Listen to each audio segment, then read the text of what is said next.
நமஸ்காரம். பெண்கள் நீண்ட சுமங்கலியா இருக்கணும். கணவன் மனைவியிடையே ஒற்றுமையா இருக்கணும். உங்க குடும்பத்தில நெறைய செல்வ வளங்கள் இருக்கணும். தேவையில்லாம செலவுகள் ஆகக்கூடாது அப்டின்னா, அதுக்கு நீங்க கடைபிடிக்கக்கூடிய ஒரு நாள் அவிதா நவமி. இது 15/9/2025 அன்னைக்கு வருது. இது மகாலய பட்சத்தில ஒரு நாள்.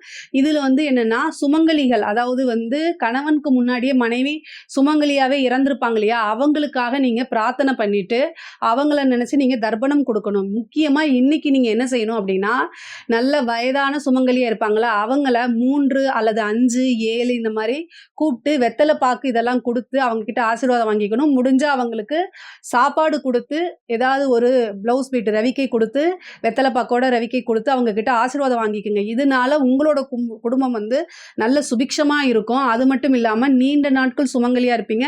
ஜாதகத்துல இருக்கக்கூடிய சுக்கிர தோஷம், திருமண தடை இந்த மாரி விஷயங்கள்லாம் போகும். முக்கியமா நம்மளோட வீட்ல அனாவசியமான செலவுகளே வராதுங்க, இந்த நாள கடைபிடிச்சா.